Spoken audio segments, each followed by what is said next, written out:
Muy buenas noches, señores. Bienvenidos. Bendito Señor, te damos toda la gloria, toda la honra y todo el poder a ti, Señor, que eres bueno, que tu misericordia es para siempre y que siempre está con nosotros. Te agradecemos por el final de este día, Señor, para los que ya estamos terminando nuestras actividades y sobre todo que protejas y bendijas, Señor, a aquellos que aún siguen laborando para ti, para su casa, Señor, para su sustento. Te pedimos que los lleves y los traigas con bien de regreso a sus hogares, que cuides de sus seres queridos, Señor, y que cuides del hogar que les has dado. Bendito sea, Señor, siempre y por siempre. Amén. Muy buenas noches, señores, bienvenidos. Ahora sí, como ya es tarde, vámonos directamente a la lectura de la palabra de Dios. Hoy vamos a iniciar con un nuevo libro y de hecho lo vamos a terminar, son muy pocos capítulos. No hice la introducción, no creo hacerla el día de mañana, andamos muy afanados con muchos problemas, pero yo espero darme un tiempo el viernes. Pero el viernes tenemos clase. Bueno, espero darme un tiempo para poder, ¿cómo se llama? Hacer la introducción. Permítanme un momento.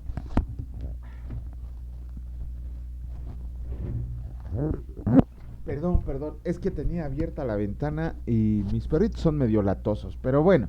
Entonces, como les decía, no creo tener tiempo el día de mañana de subir la introducción a Ruth, ni siquiera el viernes, probablemente lo haga el día sábado, ya cuando estemos leyendo el de Samuel. Pero bueno, Ru- el libro de Ruth es un libro impresionante, un libro que trata del amor, que trata de la obediencia, que trata de muchas cosas que ya estaremos dando en la introducción. Mejor vámonos directo a la lectura de la palabra de Dios. Comenzamos con el capítulo número 1 del libro de Ruth y el Señor dice así: Ruth y Noemí. Aconteció en los días que gobernaban los jueces que hubo hambre en la tierra, y un varón de Belén de Judá fue a morar en los campos de Moab, él y su mujer y dos hijos suyos. El nombre de aquel varón era Elimelech, y el de su mujer Noemí, y los nombres de sus hijos eran Malón, Kelión, Efrateos de Belén de Judá. Llegaron pues a los campos de Moab y se quedaron ahí. Y murió Elimelech, marido de Noemí, y quedó ella con sus dos hijos, los cuales tomaron para sí mujeres moabitas. El nombre de una era Orfa y el nombre de la otra Ruth. Y habitaron ahí unos 10 años, y murieron también los dos, Malón y Kelión, quedando así la mujer desamparada de sus dos hijos y de su marido. Entonces se levantó con sus nueras y regresó de los campos de Moab, porque oyó en el campo de Moab que el Señor había visitado a su pueblo para darles pan. Salió pues del lugar donde había estado y con ella sus dos nueras y comenzaron a caminar para volverse a la tierra del Señor, de Judá, perdón. Y Noemí dijo a sus dos nueras: anden, vuélvanse cada uno a la casa de su madre. El Señor haga con ustedes misericordia como lo ha hecho con los muertos y conmigo. Les conceda el Señor que hallen descanso cada una en casa de su marido. Luego las besó y ellos alzaron su voz y oraron. Y le dijeron: ciertamente nosotros iremos contigo a tu pueblo. Y Noemí respondió: vuélvanse, hijas mías, ¿para qué han de ir conmigo? ¿Tengo yo más hijos en el vientre que puedan ser sus maridos? Vuélvanse, hijas mías, y váyanse, porque yo ya soy vieja para tener marido. Y aunque dijere, esperanza tengo y esta noche estuviera con marido, y aún diera a luz hijos, ¿habían ustedes de esperarlos hasta que fueran grandes? ¿Habían de quedarse sin casar por amor a ellos? No, hijas mías, qué mayor amargura tengo yo que ustedes, pues la mano del Señor ha salido contra mí. Y ellas alzaron otra vez su voz y lloraron, y Orfa besó a su suegra, mas Ruth se quedó con ella. Y Noemí dijo: he aquí tu cuñada se ha vuelto a su pueblo y a sus dioses, vuélvete tú tras ella. ¡Wow! Respondió Ruth: no me ruegues que te deje y que me aparte de ti, porque a donde quiera que tú vayas, iré yo, y donde quiera que vivas, viviré. Tu pueblo será mi pueblo y tu Dios mi Dios. Donde tú mueras, moriré yo, y ahí seré sepultada. Así me haga el Señor y aún me añada que sólo la muerte hará separación entre nosotras dos. Y viendo Noemí que estaba tan resuelta a ir con ella, no dijo más. Anduvieron pues ellas dos hasta que llegaron a Belén, y aconteció que habiendo entrado en Belén, toda la ciudad se conmovió por causa de ellas, y decían: ¿no es esta Noemí? Y ella les respondió: no me llamen Noemí, sino llámenme Mara, porque en grande amargura me ha puesto el Todopoderoso. Yo me fui llena, pero el Señor me ha vuelto con las manos vacías. ¿Por qué me llaman Noemí? Ya que el Señor ha dado testimonio contra mí, y el Todopoderoso me ha afligido. Así volvió Noemí, y Ruth, la moabita, su nuera con ella, volvió de los campos de Moab y llegaron a Belén al comienzo de la siega de la cebada. Capítulo 2 del libro de Ruth. El Señor dice así: Ruth recoge espigas en el campo de Boz. Tenía Noemí un pariente de su marido, hombre rico de la familia de Elimelech, el cual se llamaba Booz. Y Ruth la moabita dijo a Noemí: Te ruego que me dejes ir al campo y recogeré espigas en pos de aquel cuyos ojos halle gracia. Y ella le respondió: Ve, hija mía. Fue pues y llegando espigó en el campo en pos de los segadores, y aconteció que aquella parte del campo era de Booz, el cual era de la familia de Elimelech. Y he aquí que Booz vino de Belén y dijo a los segadores: El Señor sea con ustedes. Y ellas respondieron: El Señor te bendiga. Y Booz dijo a sus criados, el mayordomo de los segadores: ¿De quién es esta joven? Y el criado, mayordomo de los segadores, respondió y dijo: Es la joven moabita que volvió con Noemí de los campos de Moab, y ha dicho: Te ruego que me dejes recoger y juntar tras los segadores entre las gavillas. Entró pues y está desde por la mañana hasta ahora, sin descansar ni aun por un momento. Entonces Booz dijo a Ruth: Oye, hija mía, no vayas a espigar a otro campo, ni pases de aquí, y aquí estarás junto a mis criadas. Mira bien el campo que sieguen y síguelas, porque yo he mandado a los criados que no te molesten. Y cuando tengas sed, ve a las vasijas y bebe el agua que sacan los criados. Ella entonces, bajando su rostro, se inclinó a tierra y le dijo: ¿Por qué he hallado gracia en tus ojos para que me reconozcas siendo yo extranjera? Y respondiendo Booz le dijo: He sabido todo lo que has hecho con tu suegra después de la muerte de tu marido, y que dejando a tu padre y a tu madre y la tierra donde naciste, has venido a un pueblo que no conociste antes. El Señor recompense tu obra, y tu remuneración sea cumplida de parte del Señor Dios de Israel, bajo cuyas alas has venido a refugiarte. Y ella dijo: Señor mío, halle yo gracia delante de tus ojos, porque me has consolado, y porque has hablado al corazón de tu sierva, aunque no soy ni como una de tus criadas. Y Booz le dijo a la hora de comer: Ven aquí y come del pan, y moja tu bocado en el vinagre. Y ella se juntó a los segadores, y él le dio del potaje, y comió hasta que se sació y le sobró.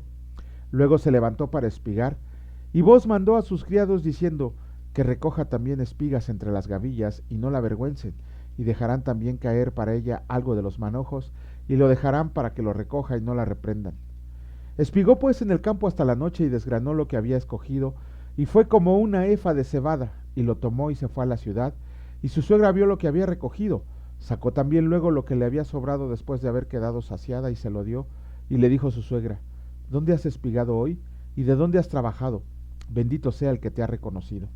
Y contó ella a su suegra con quien había trabajado, y dijo: El nombre del varón con quien hoy he trabajado es Booz.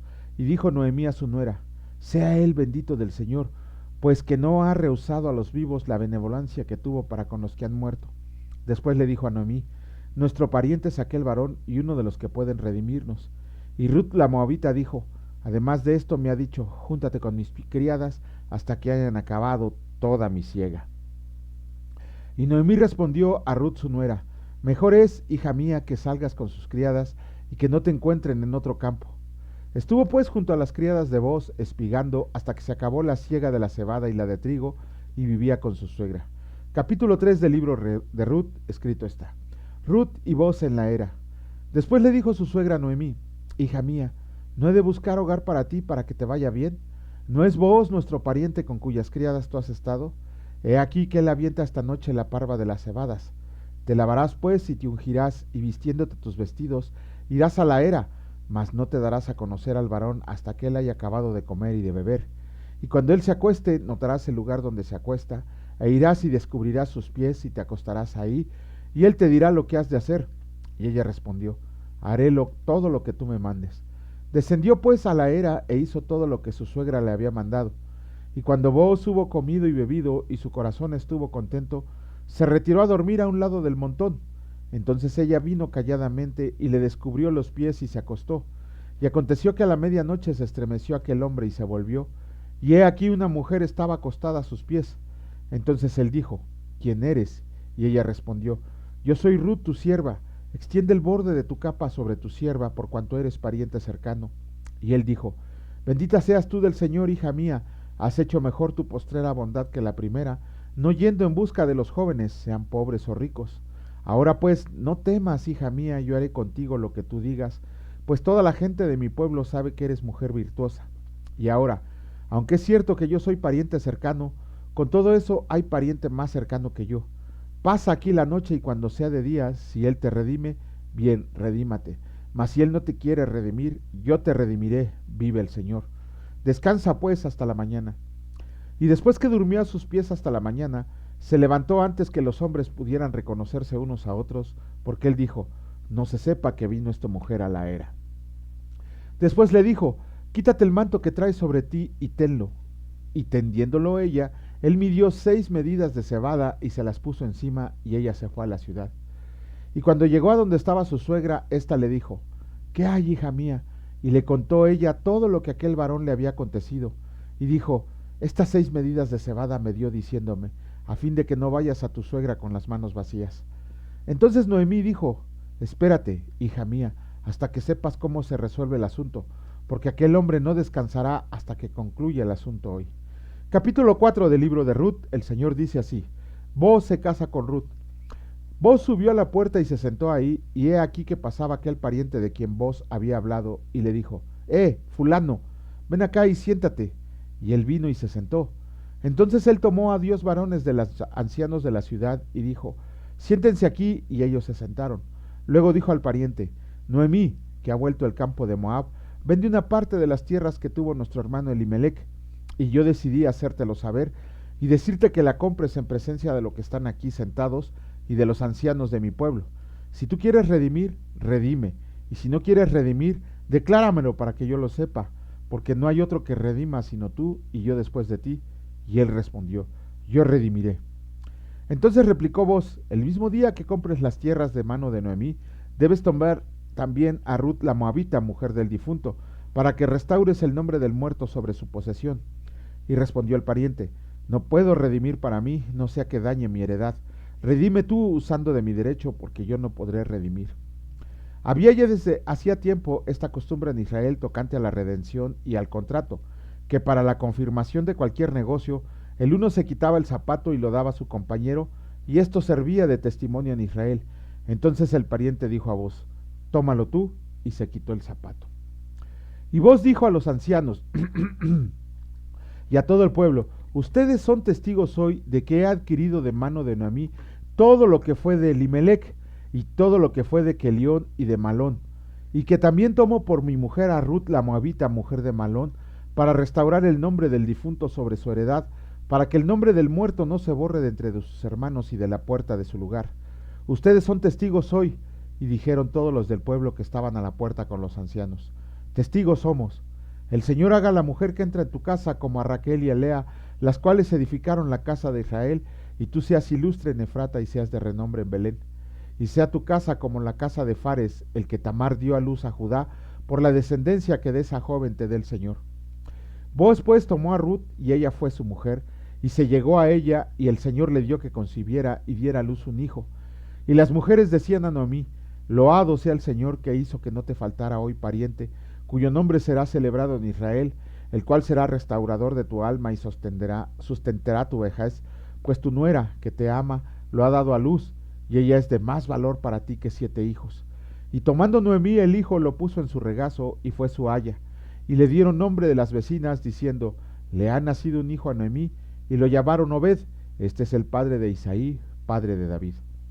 Estas son las generaciones de Fares. Fares engendró a Esrón, Esrón engendró a Ram, y Ram engendró a Aminadab. Aminadab engendró a Naasón, y Naasón engendró a Salmón. Salmón engendró a Booz, y Booz engendró a Obed, y Obed engendró a Isaí, e Isaí engendró a David. ¡Wow! A David, perdón. ¡Qué historia! Para empezar, la misma palabra del Señor nos muestra que de Noemí, de Ruth, es descendencia del Señor, más que nada de Ruth. Una moabita, ni siquiera era israelita, era una moabita, uno de los enemigos del pueblo de Israel, terminó convirtiéndose en la abuela del rey David, y el rey David sabemos que es linaje de Jesucristo, que Jesucristo es linaje del rey David. Una historia de obediencia, una historia de amor, una historia de servidumbre, una historia de humildad por parte de Ruth a su suegra, Noemí, y a Booz, que fue el pariente que la redimió. Tanta fue su nobleza, su humildad, su obediencia, el amor que sentía, que el Señor la bendijo con ser de la estirpe del Señor Jesús. Esa declaración que hace en el capítulo 1 híjole, es hermosa, deberíamos de aprenderlas todos. En el versículo 16, capítulo 1 dice, respondió Ruth, no me ruegues que te deje y me aparte de ti, porque a donde quiera que tú fueras iré yo, y donde quiera que vivas viviré, y tu pueblo será mi pueblo, y tu Dios mi Dios. Donde tú mueras moriré yo, y ahí seré sepultada. Así me haga el Señor y aún me añada que solo la muerte hará separación entre nosotras dos. Híjole, ¿cuántos de nosotros nos atreveríamos a hacer una declaración así, no? Y lo digo a los varones, a ver qué tamaños tienen para hacer una declaración de esa naturaleza y vivir para siempre al lado de la mujer que han escogido. Esa es una gran lección que tenemos que aprender como varones y del otro lado de las mujeres también. Desgraciadamente nosotros no podemos ministrar a las mujeres, de eso se encarga otra mujer. Mi esposa ha estado muy afanada, por eso no se ha metido en los videos, aunque me apoya muchísimo en la producción y en la elaboración. Pero aquí también, o sea, no solamente es para los hombres esta declaración, sino también para las mujeres. Ver hasta qué punto serían capaces de recitar esta palabra del Señor en frente de Dios en sus votos matrimoniales. Eso sí sería de mujeres y no de payasas, diría yo. Pero bueno, vamos a comenzar con la lectura del capítulo 12 del Evangelio de Marcos y el Señor dice así, los labradores malvados. Entonces comenzó Jesús a decirles por parábolas. Un hombre plantó una viña, la cercó de vallado, cavó un lagar, edificó una torre y la arrendó a unos labradores y se fue lejos. Y a su tiempo envió un siervo a los labradores para que recibiera de estos el fruto de la viña. Mas ellos tomándolo lo golpearon y le enviaron con las manos vacías. Volvió a enviarles otro siervo, pero apedreándolo le hirieron en la cabeza y también le enviaron afrentado. Volvió a enviar otro y a este mataron y a otros muchos, golpeando a unos y matando a otros. Por último, teniendo aún un hijo suyo amado, lo envió también a ellos diciendo, tendrán respeto por mi hijo. Mas aquellos labradores dijeron entre sí, este es el heredero, vengan, matémosle y la heredad será nuestra. Y tomándolo le mataron y le echaron fuera de la viña. ¿Qué pues hará el señor de la viña? Vendrá y destruirá a los labradores y dará su viña a otros. Ni aun esta escritura han leído, la piedra que desecharon los edificadores ha venido a ser cabeza del ángulo. El Señor ha hecho esto y es cosa maravillosa a nuestros ojos. Y procuraban prenderlo porque entendían que decía contra ellos aquella parábola, pero temían a la multitud y dejándole se fueron. La cuestión del tributo. Y le enviaron algunos de los fariseos y de los herodianos para que le sorprendieran en alguna palabra. Viniendo ellos le dijeron, Maestro, sabemos que eres hombre veraz y que no te cuidas de nadie, porque no miras la apariencia de los hombres, sino que con verdad enseñas el camino de Dios. ¿Es lícito dar tributo a César o no? ¿Daremos o no daremos? Mas él, percibiendo la hipocresía de ellos, les dijo, ¿por qué me tientan? Tráiganme la moneda para que la vea. Ellos se la trajeron y le dijeron, ¿de quién es esta imagen y la inscripción? Ellos le dijeron, de César. Respondiendo Jesús les dijo, den a César lo que es de César y a Dios lo que es de Dios. Y se maravillaron de él. La pregunta sobre la resurrección. Entonces vinieron a él los saduceos que dicen que no hay resurrección. Y le preguntaron diciendo, Maestro, Moisés nos escribió que si el hermano de alguno muere y deja esposa, pero no deja hijos, que su hermano se case con ella y levante descendencia a su hermano. Hubo 7 hermanos, el primero tomó esposa y murió sin dejar descendencia. El segundo se casó con ella y murió y tampoco dejó descendencia. Y el tercero de la misma manera, y así los 7, y no dejaron descendencia. Después de todos murió también la mujer. En la resurrección, pues, cuando resuciten, ¿de cuál de ellos será la mujer? Ya que los 7 la tuvieron por mujer. Entonces respondiendo Jesús les dijo, no erran, no se equivocan por esto porque ignoran las escrituras y el poder de Dios, porque cuando resuciten de los muertos ni se casarán ni se darán en casamiento, sino serán como los ángeles que están en los cielos. Pero respecto a que los muertos resucitan, ¿no han leído en el libro de Moisés cómo le habló Dios en la zarza diciendo, yo soy el Dios de Abraham, el Dios de Isaac y el Dios de Jacob? Dios no es de Dios de muertos, sino Dios de vivos, así que ustedes muchos se equivocan. Bueno, con eso terminamos la lectura del libro de... No, perdón, es que ando muy afanado. Del capítulo 12, la mitad del capítulo 12 del Evangelio de Marcos. Y me gustaría comentarles algo sobre los labradores malvados. ¿Quiénes eran estos labradores malvados? Ok, obviamente Jesús se estaba refiriendo a las mismas autoridades a quien había amonestado antes, a los fariseos, al pueblo de Israel se estaba refiriendo. El que plantó la viña sin lugar a dudas era Dios. Ajá, porque escogió a Israel para que, en su bondad escogió a Israel para que se encargara de ella. Eh, la viña obviamente era la casa de Israel, la cual eh, quería, el dueño de esa viña que era Dios, quería que fuera fructífera. Ajá. El vallado obviamente era la ley de Moisés que separaba al pueblo de Israel de los gentiles y los preservó como un pueblo especial para Dios.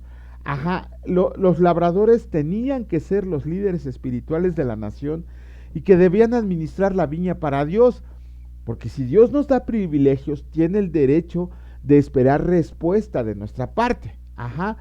Cuando el dueño de la viña se fue, dijo, les voy a enviar personas a que me den frutos de lo que haya producido la viña. ¿Quiénes eran esos siervos que envió el dueño de la viña? Todos los profetas, los verdaderos profetas, no los payasos del día de hoy, los que llegaron hasta Juan el Bautista, que es el último de esta larga lista de profetas. Pero hace poquito estaba platicando con un pastor que se siente profeta y le dije, bueno, que Dios te conceda tu deseo de ser profeta. Obviamente es un ignorante que no lee la palabra de Dios, porque no hay absolutamente un profeta al que le haya ido bien. Todos los profetas murieron, todos fueron golpeados, apedreados, aborrecidos por el pueblo, no como estos sujetos infames que lo único que quieren es fama y adoración para ellos mismos. No hubo ni un profeta querido por el pueblo de Israel, y esto se pone de ejemplo en la viña. Cuando llegaron ellos a cobrar los diezmos, a cobrar el tributo de lo que había producido la viña, ¿qué fue lo que pasó? Que a todos los golpearon, los apedrearon, los mataron y los echaron de la heredad. El dueño de la viña, pensando que tal vez tendrían respeto hacia su hijo, lo envió. Ajá, lo envió. Eh, ¿Quién es el hijo que envía? Obviamente nuestro Señor Jesucristo, que es la última parte de la palabra de Dios. Eso lo podemos ver en Hebreos 1:1-2. Ajá. El hijo está investido de toda la autoridad del Padre. Ajá. Al enviarles a su hijo amado, él pensaba que iban a tener respeto. Sin embargo, lo único que recibió el hijo fue muerte. ¿Por qué? Porque cuando llegó con ellos, los arrendatarios pensaron que era el hijo único del dueño de la viña y ellos en su torcida mente pensaron, si lo matamos nos quedamos con toda la heredad. Ajá. Eso inclusive es una cuestión legal que ellos creían que si después de haber ocupado mucho tiempo una heredad y que nadie la reclamara, era de ellos. Eso está en la Misna, ¿cómo se llama? Misna Bababatra, así se llama, ¿no? Eso es una cuestión legal que está ahí. Ajá. ¿Qué pasó? Que acabaron con el hijo del dueño de la viña. ¿Qué es lo que tenía que hacer el dueño de la viña? Acabar absolutamente con todos ellos. Los destruyó. De hecho, dice la palabra que él le daría su viña a otros. Ajá, y le cita el Señor Jesucristo en esta parábola una porción del Salmo 118, cuando dice que la piedra que desecharon los edificadores ha venido a ser cabeza de ángulo. El Señor ha hecho esto. ¿Y es cosa maravillosa a nuestros ojos? No, para el pueblo de Israel no fue cosa maravillosa. Despreciaron al Hijo de Dios. A mí cómo me suenan las palabras que da Pedro en su discurso, cuando acusa a las autoridades eclesiásticas judías, que les dice, ustedes mataron al autor de la vida. Híjole, eso es terrible. Eh, ¿qué, qué, y además esto tiene que ver con lo siguiente que les dice en la, ¿cómo se llama? ¿Dónde está? ¿Dónde leímos lo de la higuera? Lo de la higuera. Ayer lo leímos, ¿no? Lo de la higuera. Cuando ¿cómo se llama? Creo que ni siquiera terminé. Ah, no, sí. Cuando leímos lo de la higuera estéril, cuando el Señor Jesucristo fue a revisar la higuera para que le diera fruto, y que no había nada, el Señor la maldijo, nuestro Señor Jesucristo la maldijo y la higuera se secó. ¿Por qué? Porque Él espera que le dé, primero que nada, esperaba que su pueblo le diera fruto, que le diera un fruto que Él había esperado. Lo habían puesto como luz a las naciones, lo habían puesto como sacerdotes a las naciones. ¿Y qué hicieron ellos? Se guardaron la ley para sí, la tergiversaron y se hicieron lo que sería ahorita millonarios a costa del pueblo, a costa de mandatos, de estatutos de hombres. Lo mismo pasa hoy en día. ¿Cuánta gente que por ignorancia, por flojera, no quieren leer la palabra de Dios y lo que hacen que es creer a pie juntillas lo que les dice un tipo que se para allá arriba, aún ellos desconociendo que es mentira lo que les está diciendo? Entonces, primero que nada tenemos que entender que el Señor nos va a pedir fruto, nos va a pedir fruto de aquello que se nos ha encargado, no hay más. No tendríamos por qué estar nosotros quejándonos de que si se nos encargó algo, tendríamos que decir, no, pero pues, ¿cómo, Señor? Pues, ¿cómo te voy a dar dividendos? No, claro, hasta Lucas lo dice, ¿no? Al que mucho se le dio, más se le dará, y al que poco se le dio, aún lo poco que tiene le será quitado. El Señor nos va a pedir frutos. Segundo, obviamente nosotros tenemos que respetar, amar, adorar, santificar a nuestro Señor Jesucristo como el Hijo de Dios Padre Todopoderoso y al cual debemos honrar como si estuviéramos honrando a Dios mismo, pues es Dios. Ajá. Tenemos que hacer a un lado todas esas ideas preconcebidas o que nos han metido en la cabeza falsos pastores y falsos maestros acerca de cuestiones espirituales, de rudimentos de la fe, cuando la palabra de Dios dice que todos nosotros ya deberíamos ser maestros, y maestros en el sentido de enseñar a los demás. Entonces, la historia bueno, la parábola de los labradores malvados no es más que un reflejo del pueblo de Israel en el tiempo de Jesucristo, que lo desecharon y lo asesinaron. Pero bueno, con esto terminamos la lectura del día de hoy. Les ofrezco una disculpa muy grande porque estoy muy seguro que mañana, el día de mañana quizá no pueda transmitir, pero el viernes nos estaremos poniendo a cuentas. Bendito Señor y Dios Padre Todopoderoso. Gracias, Señor, porque me diste la fuerza, la oportunidad y el deseo de poder compartir tu palabra. Te amamos, Señor, te bendecimos, porque sabemos que el sacrificio de tu Hijo fue bastante necesario para que mis pecados fueran perdonados. Te agradecemos, Señor, porque para nosotros la gracia es gratis, pero para ti tuvo el costo más horrible que pudiera tener un padre.